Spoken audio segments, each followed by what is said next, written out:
Welcome to simple talks by Nanda. നമ്മളിന്ന് discuss ചെയ്യാൻ പോകുന്നത് CCWൻ്റെ പ്രീവിയസ് ഇയർ ക്വസ്റ്റ്യൻ പേപ്പറാണ്. ഞാനിവിടെ 2 ഇയറിലെ ക്വസ്റ്റ്യൻ പേപ്പറാണ് എടുത്തിരിക്കുന്നത്. ജനുവരി 2024 ജൂൺ 2023 ആണ് എടുത്തിരിക്കുന്നത്. നമുക്കപ്പോൾ ഓരോ സബ്ജക്റ്റ് വൈസ് ക്വസ്റ്റ്യൻസും ആൻസേഴ്സും നോക്കിപ്പോവാം. ആദ്യം നമ്മൾ നോക്കാൻ പോകുന്നത് ഓപ്പറേറ്റിംഗ് സിസ്റ്റം, അതായത് OSൻ്റെ ആണ്. ആദ്യം നമുക്ക് ജനുവരി 2024 ചോദിച്ച് നോക്കാം. ആദ്യത്തെ ക്വസ്റ്റ്യൻ എന്ന് പറയുന്നത്, ഒരു ടൈം ഷെയറിംഗ് ഓപ്പറേറ്റിംഗ് സിസ്റ്റത്തിൽ ടൈം സ്ലോട്ട് അസൈൻ ചെയ്തിരിക്കുന്നത് പ്രോസസ്സ് കംപ്ലീറ്റഡ് ആയി എന്നാണ്. അങ്ങനെയാണെങ്കിൽ പ്രോസസ്സ് കറണ്ട് സ്റ്റേറ്റിൽ നിന്ന് ഏത് സ്റ്റേറ്റിലേക്കാണ് സ്വിച്ച് ചെയ്യുന്നതെന്നാണ് ക്വസ്റ്റ്യൻ. കറണ്ട് സ്റ്റേറ്റിൽ നിന്നും റെഡി സ്റ്റേറ്റിലോട്ടാണ് പോകുന്നത്. ഓപ്ഷൻ സി ആണ് ആൻസർ. അടുത്ത ക്വസ്റ്റ്യൻ ആണ്, dirty bit is use to indicate which of the following. ഈ 4 ഓപ്ഷനിൽ എന്താണ് ഡേർട്ടി ബിറ്റ് ഇൻഡിക്കേറ്റ് ചെയ്യുന്നതെന്ന് ചോദിച്ചു കഴിഞ്ഞാൽ, a page has been modified after been loaded into cache എന്നാണ് ആൻസർ. ഇതിൻ്റെ ആൻസറും ഓപ്ഷൻ സി ആണ് വരുന്നത്. ഇനി നെക്സ്റ്റ് ക്വസ്റ്റ്യൻ ആണ്, what is a short term scheduler. എന്താണ് ഒരു ഷോർട്ട് ടേം ഷെഡ്യൂളർ എന്ന് പറയുന്നത്? ഷോർട്ട് ടേം ഷെഡ്യൂളർ എന്ന് പറയുന്നത്, it selects which process has to be executed next and allocates CPU. ഏത് പ്രോസസ്സാണ് അടുത്തത് എക്സിക്യൂട്ട് ചെയ്യേണ്ടത് എന്ന് നോക്കുന്നതും അതേപോലെ തന്നെ CPU അലോക്കേറ്റ് ചെയ്യുന്നതുമാണ് എന്ത് ഷോർട്ട് ടേം ഷെഡ്യൂളർ എന്ന് പറയുന്നത്. അടുത്ത ക്വസ്റ്റ്യൻ ആണ്, if a process fails most operating system write the error information to. അതായത് ഒരു പ്രോസസ്സ് ഫെയിൽ ആയിക്കഴിഞ്ഞാൽ മിക്ക ഓപ്പറേറ്റിംഗ് സിസ്റ്റം എങ്ങോട്ടാണ് ഈ എറർ ഇൻഫർമേഷൻ എഴുതുന്നത്? ലോഗ് ഫയലിലാണ്. ഇതും ഓപ്ഷൻ സി ആണ് ആൻസർ. നെക്സ്റ്റ് ക്വസ്റ്റ്യൻ ആണ്, if a process is executing in its critical section then no other process can execute in its critical section. What is this condition called? അതായത് ഒരു പ്രോസസ്സ് critical സെക്ഷനിൽ execute ചെയ്തുകൊണ്ടിരിക്കുകയാണെങ്കിൽ വേറൊരു പ്രോസസ്സിനും അതേ ക്രിട്ടിക്കൽ സെക്ഷനിൽ എക്സിക്യൂട്ട് ചെയ്യാൻ പറ്റുന്നില്ല എങ്കിൽ ആ കണ്ടീഷനെ വിളിക്കുന്ന പേരെന്താണെന്നാണ് ചോദിച്ചിരിക്കുന്നത്. സിമ്പിളായിട്ടുള്ളതാണ്, നമുക്ക് എല്ലാവർക്കും അറിയാവുന്ന ആൻസറാണ്. മ്യൂച്വൽ എക്സ്ക്ലൂഷനാണ് അതിൻ്റെ ആൻസർ എന്ന് പറയുന്നത്. മ്യൂച്വൽ എക്സ്ക്ലൂഷനിൽ at a time only one process can execute the critical section എന്നാണ്. നെക്സ്റ്റ് ക്വസ്റ്റ്യൻ ആണ്, when are the register context and stack of thread deallocated എന്നുള്ളതാണ്. അതിൻ്റെ ആൻസർ വരുന്നത് ഓപ്ഷൻ എ ആണ്, വെൻ ദ ത്രെഡ് ടെർമിനേറ്റ്സ് എന്നുള്ളതാണ്. Next question ആണ്, out of this page replacement algorithms which one suffers from Belady's anomaly എന്നുള്ളതാണ്. ഇതിൽ FIFO ആണ് answer, first in first out എന്നുള്ളത്. അടുത്ത ക്വസ്റ്റ്യൻ വരുന്നതാണ്, which one of this is not shared by same processes thread എന്നാണ് ചോദിച്ചിരിക്കുന്നത്. അതിൻ്റെ ആൻസറാണ് സ്റ്റാക്ക് എന്നുള്ളത്. അടുത്ത ക്വസ്റ്റ്യൻ ആണ്, which of this disk scheduling policies results in minimum head movement. ഇതിൽ മിനിമം ഹെഡ് മൂവ്മെൻറ്റ് വരുന്ന ഡിസ്ക് ഷെഡ്യൂളിംഗ് പോളിസി ഏതാണെന്ന് ചോദിച്ചു കഴിഞ്ഞാൽ ആൻസർ ഓപ്ഷൻ ബി എലിവേറ്റർ ആണ്. അടുത്ത ക്വസ്റ്റ്യൻ ആണ്, ഒരു കമ്പ്യൂട്ടർ സിസ്റ്റത്തിൽ n CPUs ഉണ്ടെന്ന് വിചാരിക്കുക. അങ്ങനെയാണെങ്കിൽ maximum processes that exist in the ready state would be എന്നാണ് ക്വസ്റ്റ്യൻ. അതിൽ ആൻസർ വരുന്നത് option A independent of n എന്നുള്ളതാണ്. അടുത്തതാണ് ജൂൺ 2023 ക്വസ്റ്റ്യൻ പേപ്പറിലുള്ള ക്വസ്റ്റ്യൻസ് ആണ് നമ്മൾ ഡിസ്കസ് ചെയ്യാൻ പോകുന്നത്. Which of the following are not shared by threads of the same process. ഇതേ സെയിം ക്വസ്റ്റ്യൻ മോഡൽ നമ്മൾ ഓൾറെഡി ഇപ്പോൾ ഡിസ്കസ് ചെയ്തേ ഉള്ളൂ. ആൻസർ എന്താണ്? സ്റ്റാക്കും രജിസ്റ്റേഴ്സും ആണ് വരുന്നത്. നെക്സ്റ്റ് ക്വസ്റ്റ്യൻ ആണ്, the problem of indefinite blockage of low priority jobs can be solved using aging എന്നുള്ളതാണ്. ഓപ്ഷൻ സി ആണ് ആൻസർ. ഇൻഡെഫിനിറ്റ് ബ്ലോക്കേജ് എങ്ങനെ ഒഴിവാക്കാം? നമുക്ക് ഏജിങ് യൂസ് ചെയ്ത് ഒഴിവാക്കാം. ഇനി നെക്സ്റ്റ് ക്വസ്റ്റ്യൻ ആണ്, which of the following are the advantages of multi programming. Option A ആണ് answer, high and efficient CPU utilization ആണ്. അടുത്ത ക്വസ്റ്റ്യൻ ആണ്, a memory management system has 64 pages with 512 byte page size. Physical memory consists of 32 page frames. Number of bits required in logical and physical address are respectively. ഇങ്ങനെയാണ് question വന്നിരിക്കണം. അപ്പോൾ ഇതെങ്ങനെ ചെയ്യാമെന്ന് നമുക്ക് നോക്കാം. Page size തന്നിരിക്കുന്നത് 512 bytes ആണ്. ഇത് 2 എന്നുള്ള രീതിയിലാക്കുമ്പോൾ നമുക്ക് 2 എന്ന് കിട്ടും. അപ്പോൾ ഓഫ്സെറ്റ് ബിറ്റ്സ് എന്ന് പറയുന്നത് 9 ആണ്.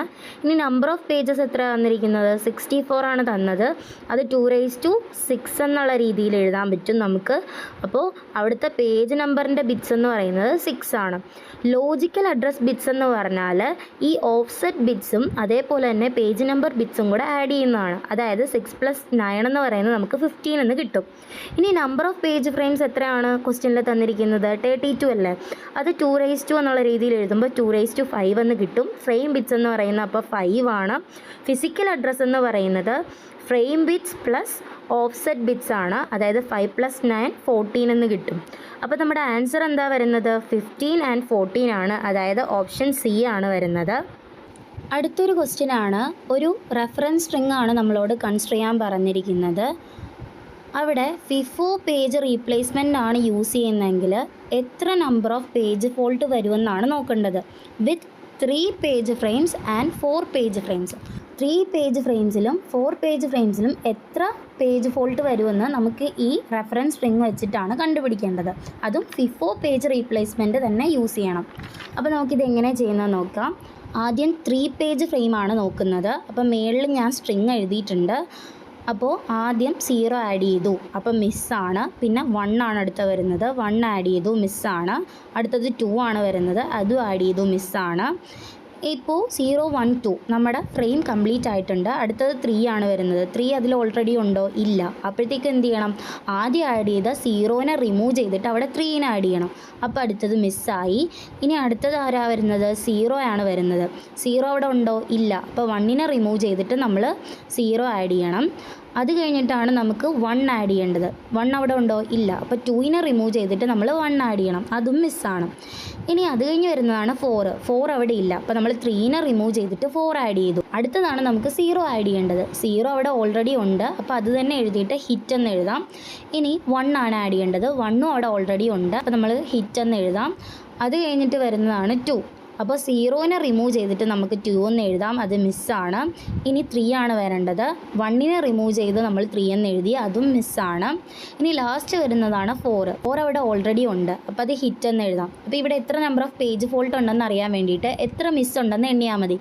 1, 2, 3, 4, 5, 6, 7, 8, 9. അങ്ങനെയാണ് ഇവിടെ ടോട്ടൽ പേജ് ഫോൾട്ട് എന്ന് പറയുന്നത് 9 ആയിട്ട് വരുന്നത്. ഇനി 4 പേജ് ഫ്രെയിമിൽ വരുന്നതാണ് അടുത്തത്. നമ്മുടെ സ്ട്രിങ് ഇവിടെ എഴുതിയിട്ടുണ്ട്. അപ്പോൾ നമുക്ക് ചെയ്യാം. 0 ആഡ് ചെയ്തു, മിസ്സാണ്. 1 ആഡ് ചെയ്തു, 0, 1 എന്ന് വരും, മിസ്സാണ്. 2 ആഡ് ചെയ്തു, മിസ്സാണ്. 3 ആഡ് ചെയ്തു, മിസ്സാണ്. ഇനി അടുത്ത എന്താണ്? 0 തന്നെ അല്ല ആഡ് ചെയ്യേണ്ടത്. 0 അവിടെ ഓൾറെഡി ഉണ്ട്. അപ്പോൾ അത് ഹിറ്റാണ്. പിന്നെ 1 ആണ് ആഡ് ചെയ്യേണ്ടത്. 1 ഓൾറെഡി ഉണ്ട്. അപ്പോൾ അത് ഹിറ്റാണ്.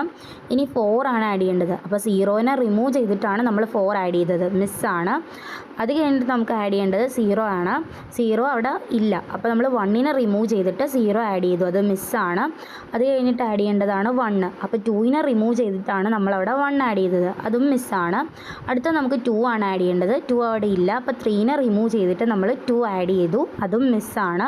അത് കഴിഞ്ഞ് വരേണ്ടതാണ് 3 അവിടെ ഇല്ല. അപ്പോൾ നമ്മൾ 4നെ റിമൂവ് ചെയ്ത് 3 ആഡ് ചെയ്തു, അതും മിസ്സാണ്. ലാസ്റ്റ് 4 ആണ് വേണ്ടത്. 4 അവിടെ ഇല്ല. അപ്പോൾ നമ്മൾ 0നെ റിമൂവ് ചെയ്ത് 4 ആഡ് ചെയ്തു, അത് മിസ്സാണ്. ഇനി എത്ര നമ്പർ ഓഫ് മിസ് ഉണ്ടെന്ന് നമുക്ക് എണ്ണി നോക്കാം.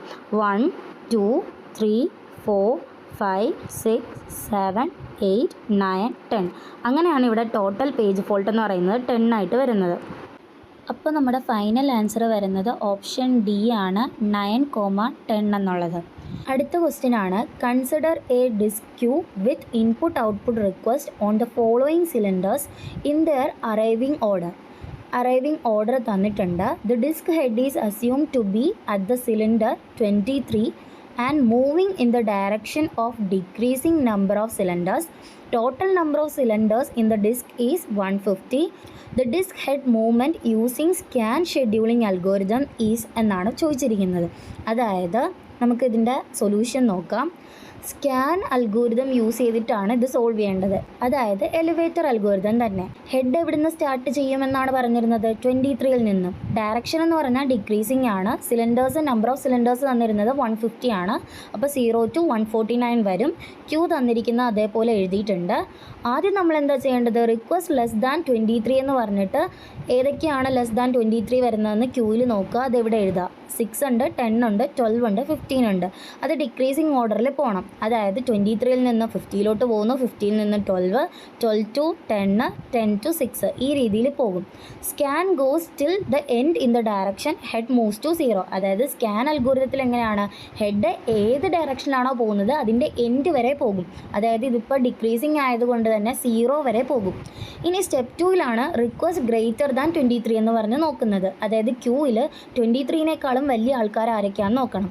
അതായത് 0 എത്തിക്കഴിഞ്ഞിട്ട് നമ്മൾ ഡയറക്ഷൻ റിവേഴ്സ് ചെയ്ത് 34-ലോട്ട് പോകണം. അവിടെ നിന്ന് 44, 45, 54, 73, 97, 110, 128 ഈ രീതിയിലാണ് പോകേണ്ടത്. ഇനി ടോട്ടൽ ഹെഡ് മൂവ്മെൻറ്റ് കണ്ടുപിടിക്കാൻ വേണ്ടി നമ്മൾ എന്താ ചെയ്യേണ്ടത്, 0 to 23 വരെ 23 ആണ്. ഇനി 0-ൽ നിന്നും ഡയറക്ഷൻ റിവേഴ്സ് ചെയ്ത് നമ്മൾ 128 വരെ പോയി. അപ്പോൾ ടോട്ടൽ എങ്ങനെ കണ്ടുപിടിക്കാം, 23 + 128 എന്ന് പറയുന്നത് 151 എന്ന് കിട്ടും. അതായത് നമ്മുടെ ആൻസർ എന്ന് പറയുന്നത് ഓപ്ഷൻ സി ആണ്, 151. അടുത്തൊരു ക്വസ്റ്റ്യനാണ്, at A particular time of computation the value of A counting semaphore is 10, then 12p operations and xv operations were performed on this semaphore. If the final value of semaphore is 7, x will be. x എന്താണെന്നാണ് ക്വസ്റ്റ്യനിൽ ചോദിച്ചിരിക്കുന്നത്. അപ്പോൾ ഇതെങ്ങനെ ചെയ്യാൻ നമുക്ക് നോക്കാം. Initial സെമാഫോറിൻ്റെ value തന്നിരിക്കുന്നത് 10 ആണ്. After 12p operations each p decreases semaphore by 1 എന്നാണ് പറഞ്ഞിരിക്കുന്നത്. അതായത് ഇനിഷ്യൽ വാല്യൂവിനെ നമുക്ക് 12 വെച്ചിട്ട് സബ്ട്രാക്റ്റ് ചെയ്യാം. അപ്പോൾ 10 - 12 എന്ന് പറയുന്നത് നമുക്ക് -2 അവിടെ കിട്ടും. ഇനി now perform X V operations. Each V increases semaphore by 1 എന്ന് ക്വസ്റ്റ്യനിൽ തന്നിട്ടുണ്ട്. അങ്ങനെയാണെങ്കിൽ ഫൈനൽ വാല്യൂ എന്താ തന്നിരിക്കുന്നത്, 7 എന്ന് തന്നിട്ടില്ലേ. -2 + x = 7. ഈ -2 = 2ൻ്റെ അപ്പുറത്ത് പോകുമ്പോൾ +2 ആവും. അപ്പോൾ x = 7 + 2. അപ്പോൾ എക്സിൻ്റെ വാല്യൂ നമുക്ക് 9 എന്ന് കിട്ടും. ഇനി അടുത്ത ക്വസ്റ്റ്യൻ നമുക്ക് നോക്കാം. In the dash algorithm the disk head moves from one end to the other servicing request along the way. When the head reaches the other end, it immediately returns to the beginning of the disk without servicing any request on the return trip. ഇതിൽ ഏത് algorithm ആണ് അങ്ങനെ ചെയ്യുന്നതെന്നാണ് ചോദിച്ചിരിക്കുന്നത്. അതായത് head one എൻഡിൽ നിന്നും other എൻഡിലോട്ട് പോകുന്നതിന് മുന്നേ അത് ഒരു എൻഡിൽ എത്തിക്കഴിഞ്ഞാൽ അത് ഇമ്മീഡിയറ്റ്ലി അതിൻ്റെ ബിഗിനിങ്ങിൽ, അതായത് ഡിസ്ക് എവിടെയാണോ ബിഗിൻ ചെയ്തത് അങ്ങോട്ട് എത്തുന്നു. അതായത് ബാക്കിയുള്ളതിനൊന്നും സർവ് ചെയ്യാതെ ഡയറക്റ്റ് അങ്ങോട്ട് എത്തുന്ന അൽഗോരിതം ഏതാണ്, സി സ്കാൻ ആണ് അൽഗോരിതം. ഓപ്ഷൻ സി ആണ് ആൻസർ. ഇനി അടുത്തൊരു ക്വസ്റ്റ്യൻ ആണ്, paging സഫേഴ്സ് from dash fragmentation. Answer internal fragmentation എന്നുള്ളതാണ്. ഓപ്ഷൻ ബി ആണ്. ഇത്രയാണ് OS-ൽ നിന്നും 2 പ്രീവിയസ് ഇയറിലും ചോദിച്ചിരിക്കുന്ന ക്വസ്റ്റ്യൻസ്.